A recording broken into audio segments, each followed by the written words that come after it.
I have very short things, some few words to say, because I am going to hear today, not to tell something. Today, great scholars from the West and from the Muslim world are here under one roof. What a perfect example of what we are here to discuss, kinship between Islam and the West. We have a really exciting program of speakers today, and I want to make sure that you have the time to enjoy and digest the thoughts that they will be sharing with us. So I will not be taking long. I would like to start with a great name of a shining star, Annie Mae Schimmel of Germany. She was not only a great scholar, but in real sense, a Sufi as well. I narrate a story about her in her own language.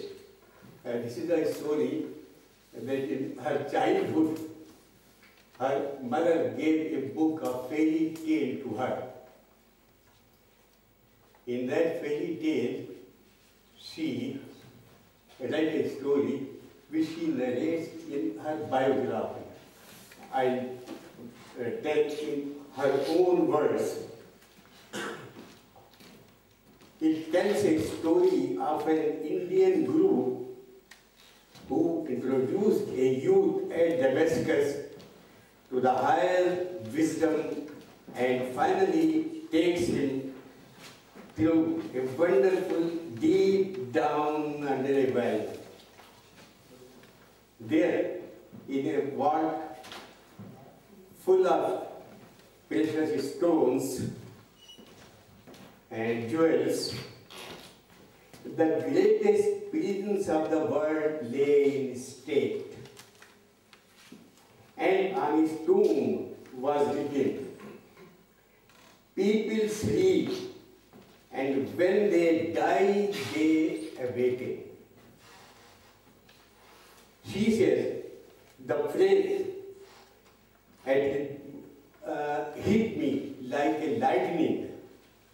After 10 years, she came to know that this phrase was attributed to the Prophet Muhammad.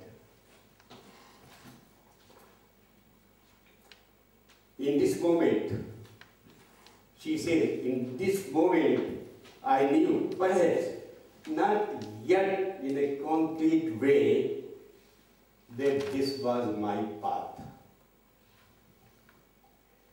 Among her many books, she has written a book of which the name is Gabriel's Wing, and this is equivalent to the name of Iqbal's book, Bal Jibreel. In this book, she has wonderfully explained her own kinship with Islam in her own words, but I have no time here. I am keeping it for some other day. This was all for this great lady. Just a couple of more examples. Islam, the words of God. Verily, the creation of the heavens and of the earth and our creation of the day and the night are signs for men of understanding. There are many in the West who understand and showed practical kinship to these verses. A notable name is Albert Einstein.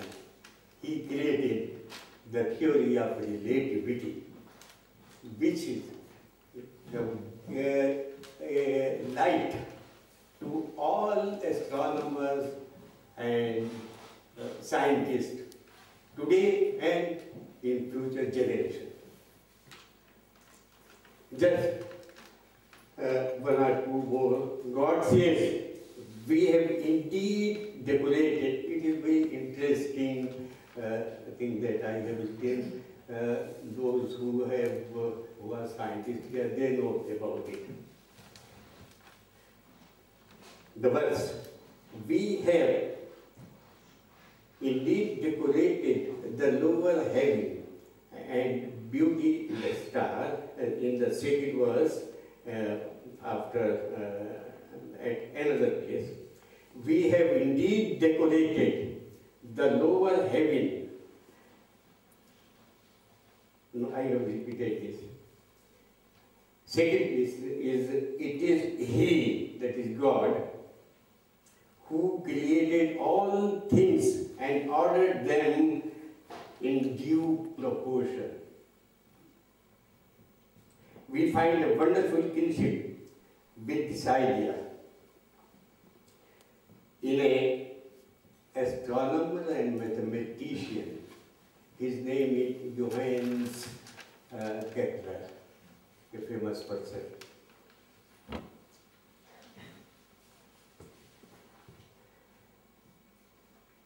He intuited a musical rhythm in the movement of all planets. He writes that the movement of every planet corresponds to certain notes in the Latin musical scale. The tone of the earth are fa and ni. He has written also a book.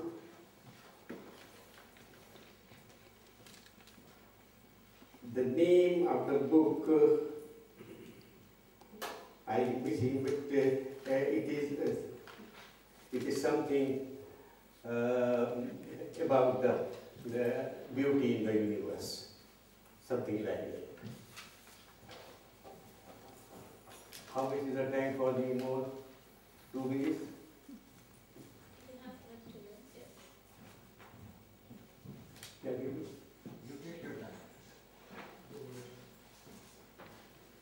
He says, Kepler says, with the symphony of voices, man can play through the eternity of time. We also find Iqbal's kinship with these words of Kepler. Iqbal says, क्यों चमन में बेसदा मिसले रमेश शबनम है तू लब खुशा हो जा सरूदे बरबते आलम है। I translate, why are you silent in the garden like dew's movement? Open up your lips. You are the music of words symphony. He has used the same word of symphony. Yet another example of kinship. In Islam, God is light. Dante, a philosopher, intuited God as, these are his words, single light through everything in the universe.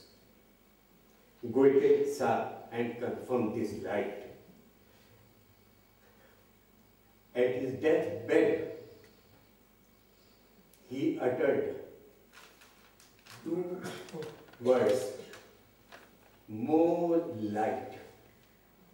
And then these were the words, last words with her last breath. Lastly, a few words with the fantastic kinship between Hafiz Shirazi of Iran, Goethe of Germany, and Iqbal of Pakistan.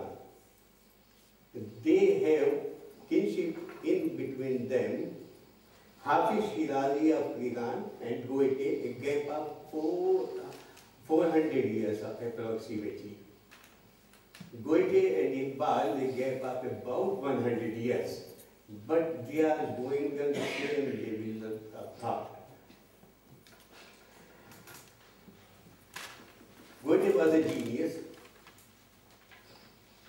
He read Hafiz Shirazi's book, Diwan-e-Hafiz. The name of the book was Diwan-e-Hafiz.